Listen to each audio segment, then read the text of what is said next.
You are listening to The Pilgrim on the 405 with Will Christ. Join him as he and his guests discover how businesses thrive in California. Well, welcome to The Pilgrim on the 405. We have not quite an international call today, but an interstate call with Jim Riley, who's sitting in his big pickup truck in near Kalispell, Montana, going to tell us all about his experience with a variety of great companies and his entrepreneurial journey. So welcome, Jim. Well, thanks for having me. I'll apologize for being in the big truck. I'm trying to be like Grant Cardone or Andy Frisella. They're always doing these podcasts from their cars. The reality is I left Montana. I needed to get to California, and this was the quickest way I can get there. So I'm in my car between here and there. All right. So tell us about when did you move to Kalispell? Yeah, great question. I've actually been in Kalispell the last 2.5 years. I was a Orange County native, worked for businesses down there, built businesses, started businesses, and thrived and enjoyed the lifestyle. But I waited later in life to have kids. And when I did have kids, I thought, it'd be nice to raise them on a ranch with lots of farm animals and learn, kind of the ways of the world. So we moved about 2.5 years ago. Super. So tell us about your entrepreneurial journey. Yeah, I have an interesting story, Will, and I love to tell it, and I hope your listeners will be patient. I know we've got a little bit of time, but my story centers around, at least my entrepreneurial story, it centers around, kind of where I made a transition or a pivotal point in my careers. People that have known me for a long time know that I worked for In-N-Out Burger for many years. My brother was the CEO of the company for 35 years. He's still in the trustee. His sister-in-law is the owner of the company. And I absolutely loved and adored everything I did there, but I got bored very quickly. As you know, being a Californian, the menu's super basic, hamburgers and fries, and my marketing mind wanted to go beyond that. I was fortunate enough to go on a missions trip through Mariners Church there in Newport Beach down to Mexico. And I learned a lot about the needs of others down there, specifically some orphanages. And I decided when I returned back from that trip that I'd make a transition out of my corporate life at In-N-Out and into more of an entrepreneurial life or a life of giving back. And that really started my journey of a few different business opportunities, a few working for others. But at the end of the day, it culminated into me starting a tequila company back in 2007. In which we had some initiatives where we gave back to not only the orphanages in Baja and in Mexico, but also the school system down in the Guadalajara area. So, from tequilas to wines and beers and consulting, I've been across the board from an entrepreneurial standpoint, but it's all been centered around giving back since I learned that lesson early in life.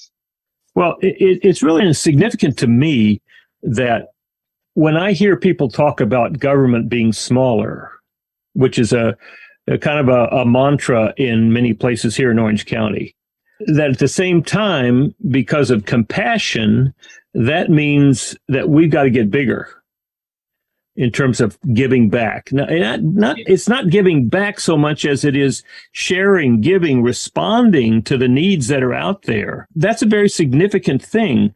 If people who have resources are not sharing those, then other people who feel that need, they're going to be asking, how do we get resources here? And so what I've been impressed with is there are people like yourself who are out ahead of the need and coming up with ways of meeting those needs. And I think that's really important for any successful business person. Yeah, it's interesting. I worked with my business colleague couple of years. He was my coach, and then we turned into business partners on consulting and podcast guests. And that's David Meltzer, who's there in Orange County. Great guy, great influencer. But, Dave talks about the importance of making money as entrepreneurs. And it's not from a greedy standpoint. It's from the ability to give back when you find that success. And what we find in making money and helping others, that it's through us that money flows on to others. And, the dynamic of it, and Dave preached this forever to me, is that when you get into that zone, it comes back to you tenfold, which of course allows you to give back even more. And that's really what's allowed me to live in Montana, by the way, is helping others and this flowing through me and on to support other people. It's just a wonderful process if you can grasp it. Yeah, Catherine Ponder many years ago talked about that money is not a piece of paper. It's not even a coin. Money is an energy, and it flows. And if you are in the place where you're open to that energy flow, then that energy, that money will start flowing through you. And you have a choice at that point. You either stop the flow by hanging on to it, or you put it back. And when you put it back, then you're creating the opportunity for more energy to flow into you. It's 100% right. And, when people understand that, they realize that money really does not buy happiness. It allows you to help other people. Absolutely. And I've known too many rich people, especially there in Orange County, that were not happy, and they had a lot more money than I did. But, there's no amount of happiness that can be bought that you can see on the faces of these kids at orphanages or in the school systems that we've been able to help programs, buy computers and stuff like that. By giving that away, that is a feeling and an emotion that just can't be bought. It has to be learned, and you have to put the principle to work. Well, yeah, it to me, it doesn't start with getting money. Money is a resource. Money is the energy flow. If you don't have money, you can start. And if you do have money, you can start. But both places starting, to me, means building a relationship. That's what you did when you were thrown into the orphanage in Mexico. You had to build a relationship, or they wouldn't even allow you in the door. That's right. That's right. And, those relationships are so gratifying. I've been involved with those orphanages long enough where I've seen kids that just arrive that are either infants or babies, and followed them all the way through high school and off into college in San Diego. And to be able to be a part of that through my business endeavors and know that we're making a difference, it's just absolutely incredible. And you're right. You have to have that mindset and do the work to be able to be allowed to walk in through the front door to help them. And when you enter that relationship with them, it's not I'm here to help you. It's I'm here to be with you. And when we're open to that, then the next step is compassion. Yeah. It's not a short-term conversation or a short-term visit. I mean, to have a real relationship, it means coming back time and time and time again to even begin to understand what the real need is, because the real need is not money. Yeah. It's not money. It's relationship. And out of that comes out of that compassion, then comes the action, which who knows where that is. It could involve money. It could involve trips, all sorts of things it involves. But it's those steps that are so critical to me. Yeah. Well, what we try to do, and at least I started a company back in 2017 called the Baja United Group. And basically what that was is an import company that imports beer and wine from Baja, utilizing the skills that I've acquired in the last 30 years to sell alcohol or spirits in the market. We brought this beer and wine up from the Valley of Guadalupe, which is an area where there is a lot of orphanages. And then the notion of this company was to import, make money, but create a sustainable stream of revenue back to the orphanages. So we committed 8% of all of our revenue to go back. That might not sound like a lot, but the margins are pretty slim in this business model. But instead of me going down there 2, 3, 4 times a year, dropping off, supporting, being involved, now I can create a sustainable long stream revenue source for them that they can build off of many, many years to come. And so now we're in our 3.5, 4 years. I guess you could take COVID out of the mix. That was a lost year, but giving these people some sustainable support it feels so gratifying as an entrepreneur to create a business plan around a sustainable effort, if you will. And I'm very proud of that work that we've been doing with that. That brings to mind the feeding of the 5,000. Here's Jesus with his 12 trying to find some place on the mountain away from the crowds and just for some time to retreat. And out come 5,000 people, not counting women and children, right? That Jesus had already known. He already had a relationship with them. He was either teaching them, or they had been healed by him, or they'd seen him heal other people. Here they come. And out of that relationship, Jesus knows they're hungry. Mm-hmm. And he turns to Andrew and says, let's feed them. And Andrew says, we don't have enough money. We don't have money for all of that, right? Which is the typical person who thinks in terms of solving things with money. We don't have enough. And so he turns to Andrew and says, well, how about you? And Andrew says, well, here's this kid coming up who is part of the crowd, right? Comes up with, here's 2 fish and 5 loaves of barley bread.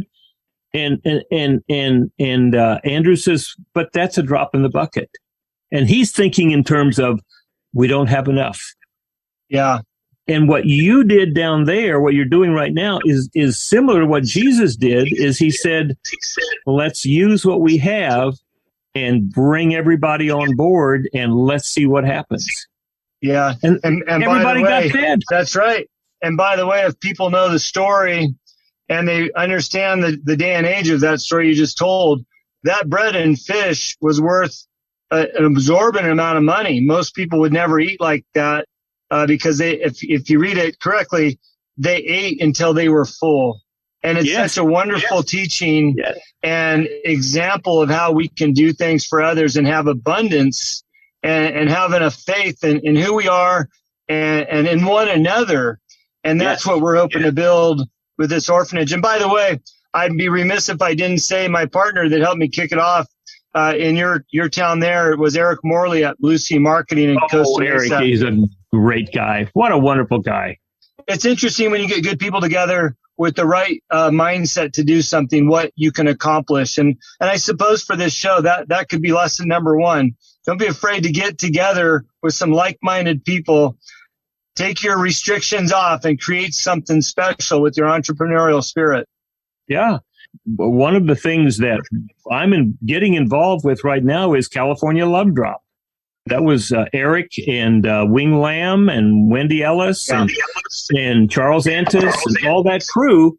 And it was, Eric tells the story, when COVID hit a year ago, March, all the restaurants, 80% of the business was gone. And he said, so I got this phone call that night from Wing, and he said, come on down to the restaurant. And so Eric went down there, and there was like 4 people there with Wing. And Eric said, well, what are we doing? And Eric said, Wing said, well, we're making tacos. I said, well, how many tacos are we making? And he said, we're making 600. And Eric said, well, there's only 4 people here. How can we make 600 tacos? And Wing said, no, they're going to be 10. And Eric said, well, where are they coming from? He said, you're going to pick up your phone and call them right now.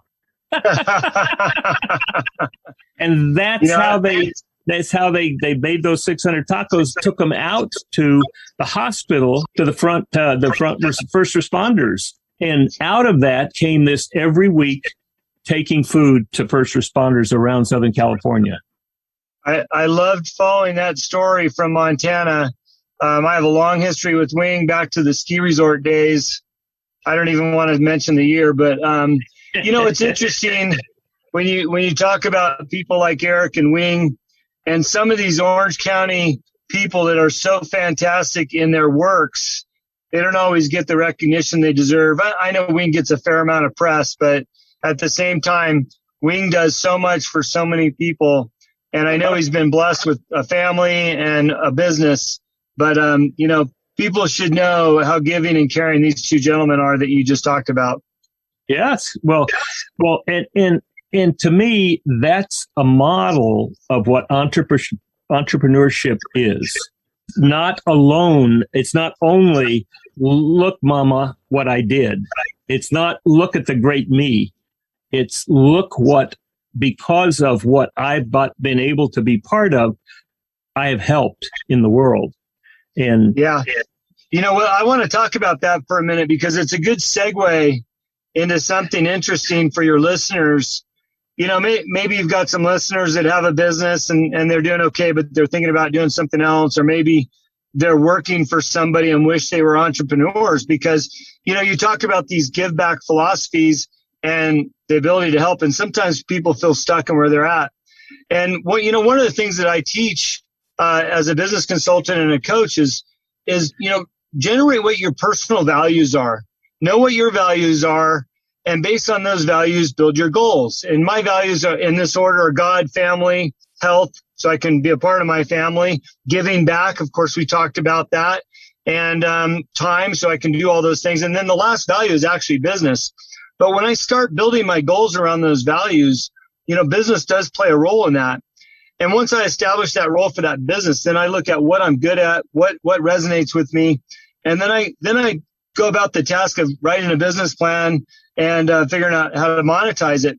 But it's always with those goals in mind. I want to encourage people as they hear the story about us, you know, about Eric and Wing and this orphanage work and the hospital work, that people can strive and be what they believe or what they want to have done in their lives. It's just a matter of getting started, being driven and getting started. And you asked me in the beginning, you know, how long have you lived in Montana? Well, I guarantee you all my surfer friends down there in Orange County would never have thought I would live on a farm with 40 animals, including cattle and horses and rabbits and chickens and everything else in between.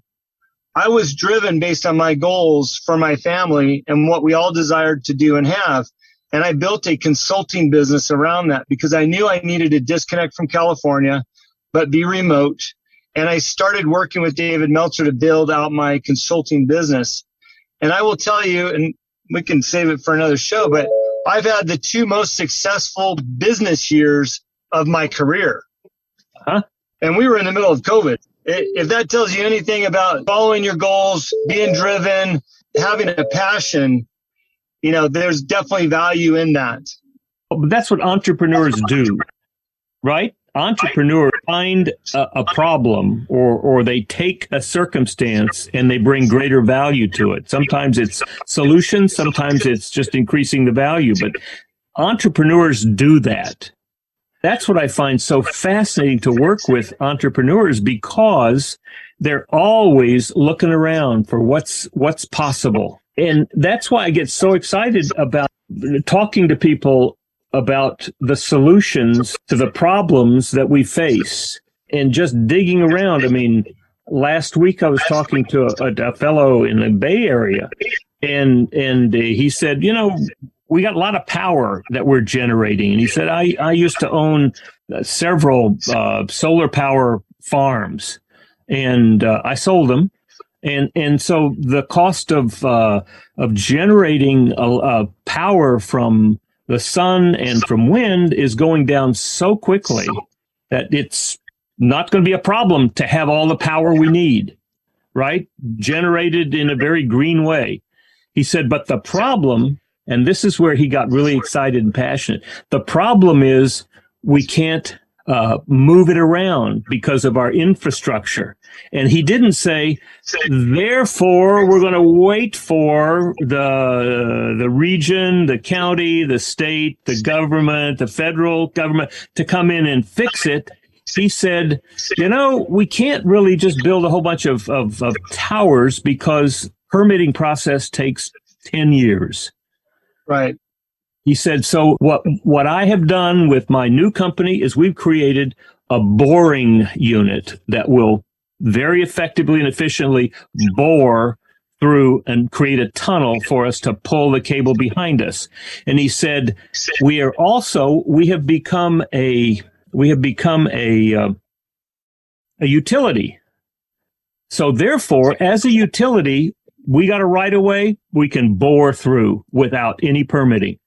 He's taking his entrepreneurial world and solving a real world problem.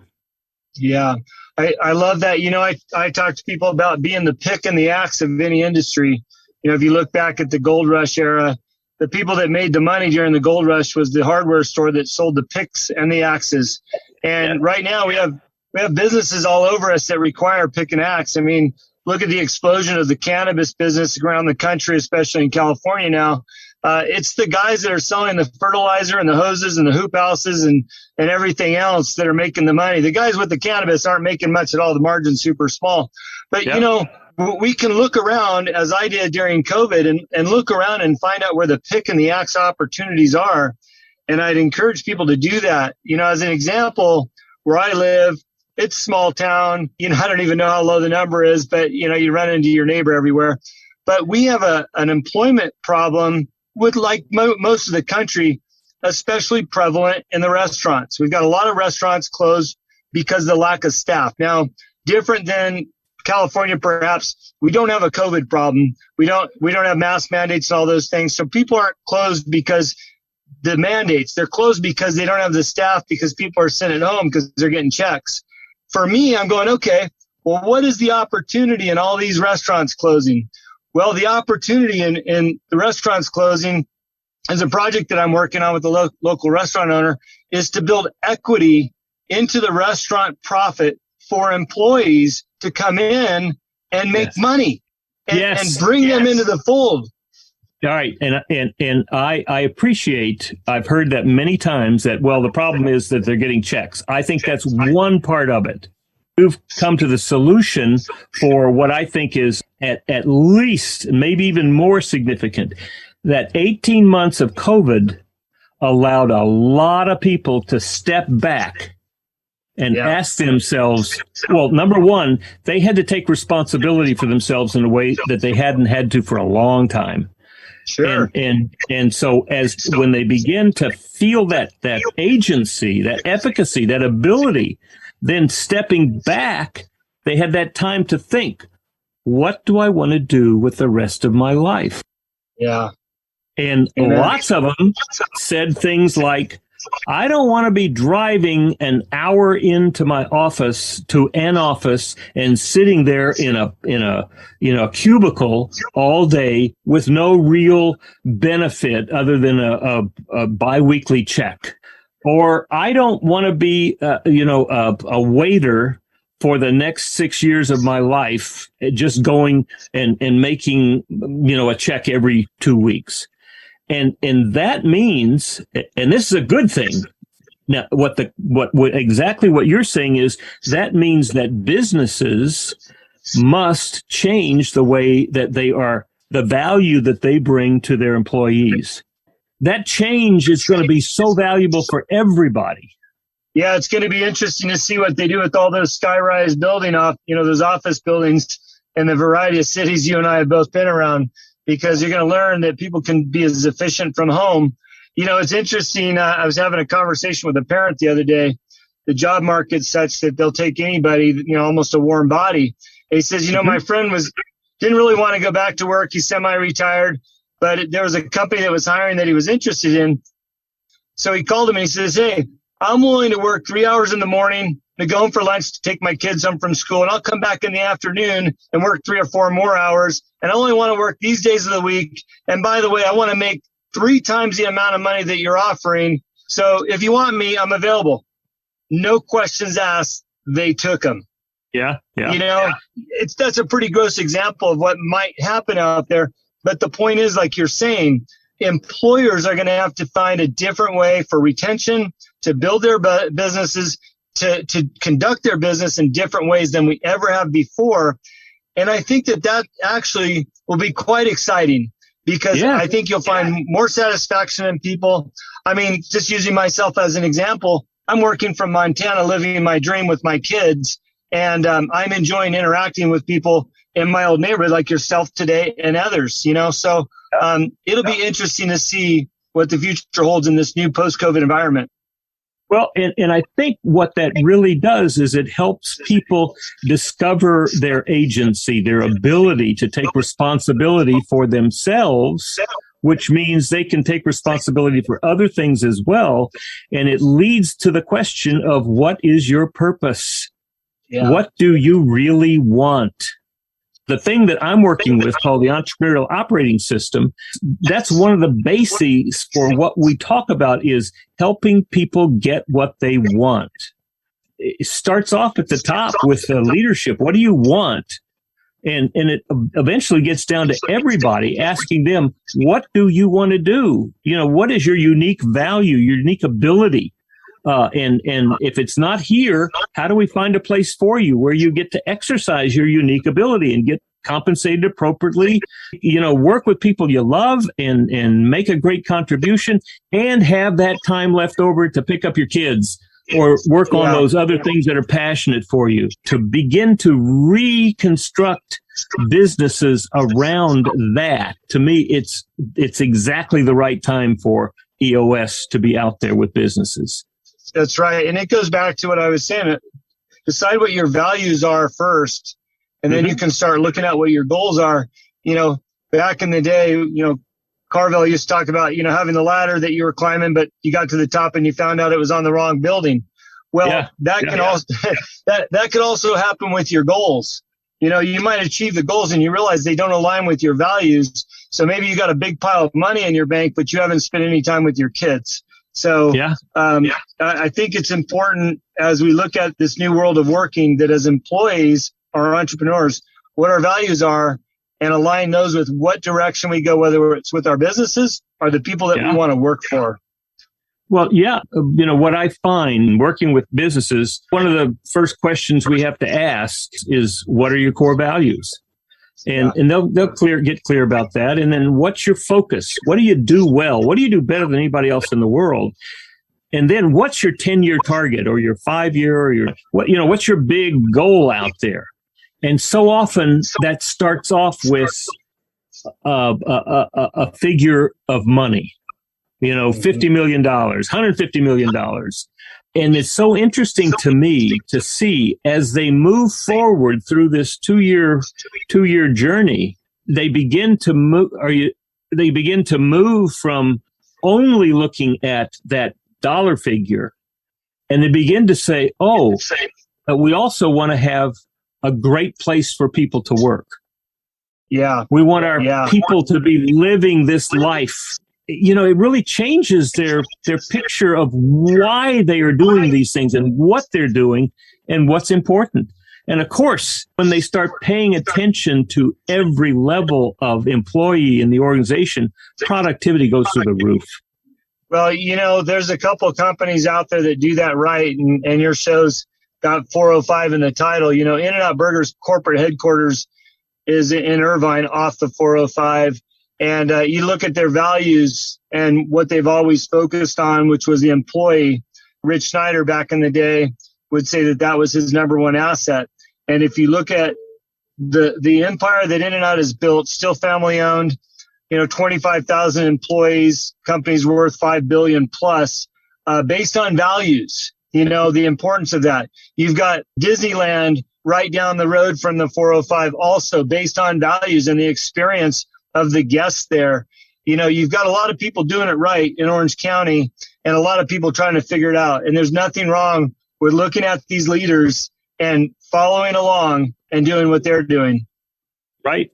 We're in for a sea change in terms of business, in terms of how we solve issues and how we treat each other. Yeah.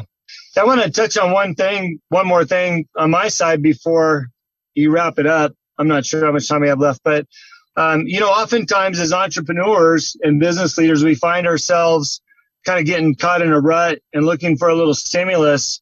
And one little trick that I do from a business and personal life is I jump on this program put out by Andy Frisella. It's called 75 Hard. And it's not for everybody, but basically it's a mental strengthening program that it doesn't cost any money. So I'm not trying to sell anything here, but it's basically read 10 pages, nonfiction every day, take a self-portrait, 2 45-minute workouts a day, one inside, one outside, drink a gallon of water, and be on some kind of diet that doesn't include alcohol or sweets. And what I like about the program and why I bring it up is because it teaches mental toughness in ways that most people have not encountered if you haven't been in the military or played semi-professional sports. And by putting yourself through a test of mental strength, and, again, it sounds kind of a simple program, but it's not easy to remember to take your picture every day because, by the way, if you forget to do one thing, you got to start over. And I'll expand on that a little bit, but it allows you to create some discipline in your own life, to focus on your business, to make better use of your time, to grow mentally by reading a book, to grow physically by being healthy and not eating bad or drinking and doing a little bit of working out, not only inside, but outside. You know how many people in the United States actually never touch the dirt? They go from their apartment to the cement, to their car, to their building and back. They never actually touch the dirt. And, programs like this are designed to strengthen us and get us in a zone where we could be at our maximum potential. And I've enjoyed I'm on the program for the fourth time. The other reason why I'm sitting in my car, and I apologize if the sound isn't the quality that you guys had hoped for today. I do have a nice studio back in Kalispell. I pulled over at State Line, Nevada. A little business hack for everybody. McDonald's has free internet, and they usually have better internet than Starbucks because nobody knows it and they're not using it. So I'm on McDonald's internet. But I pulled over because I needed to get my second run in for the day. And, that's the part of discipline that most people say, I got to call at noon. I got to get here. I got to do this. And they start making excuses for themselves instead of learning how to do the work and have the discipline for it. So I pulled over. I did my 45-minute walk run out in the desert, cleaned up, and got on this call with you. And the point is, we can all do more with some systems in place. We all have the mental strength and toughness to do it. And that's just a little tip of something that you might want to consider is looking at the 75 Hard program. Yeah, that's great because it's right in line with this whole notion of I have to take responsibility for myself. That's right. And a lot of these excuses got blown away in 18 months. I can't blame my employer. I can't blame anybody because I'm the one that's got to take responsibility for this. Well, I'll be the first one to say, too, alcohol sales jumped up. I think our high was like 43% in the middle of the pandemic. I had to write a letter to the seltzer companies because I enjoyed a lot of seltzers last summer. I said, hey, by the way, seltzer company, I'm going sober for 75 days. You're going to take a dip in sales in Kalispell, Montana. So 75 hard is 75 days. Is that what I'm picking up? That's right. 75 days. They say you create a habit in 2 weeks, but let's seal that deal by doing a full 75 days. It's transitional. And again, I'm not selling anything. It's a program. I'm on my fourth go around, and most of my life coaching clients, I tell them about the program, and when they're ready to jump on it, they jump on it. I've seen a lot of success through it. Well, that's tremendous. That's tremendous. I am so glad that you are happy in Kalispell. I started late in life, and to be with my kids and to live a life that I mapped out for myself. It's funny, since the early 80s, I've been a big fan of Mark Victor Hansen. He's another Orange County guy. He co-wrote Chicken Soup for the Soul.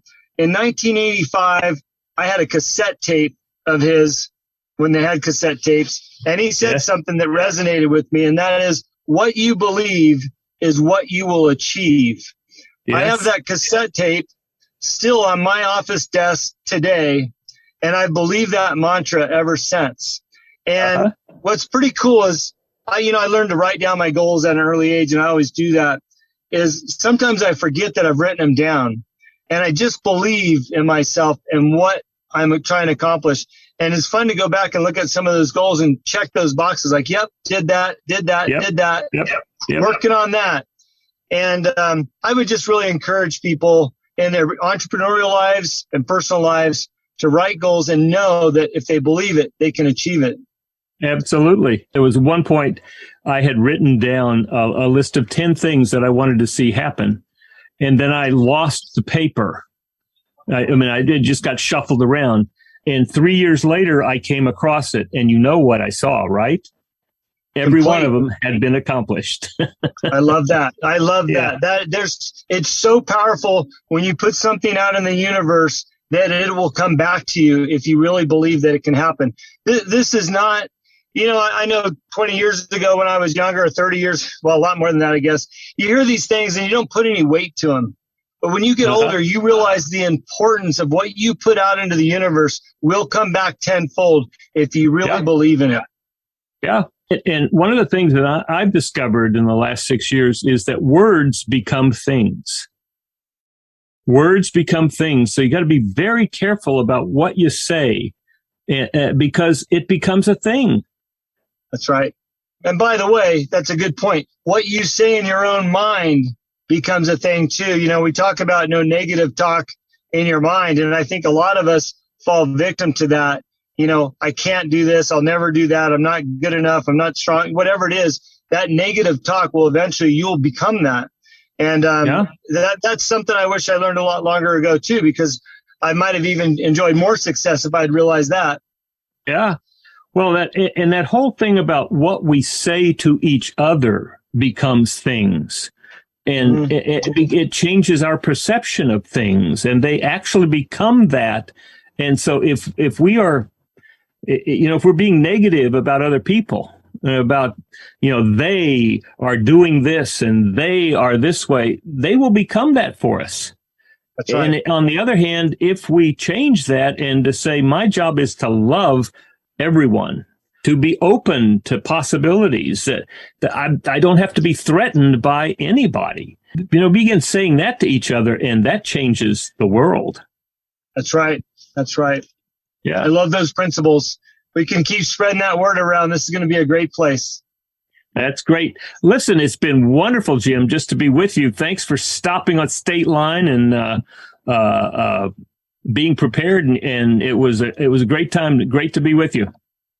I appreciate you having me on.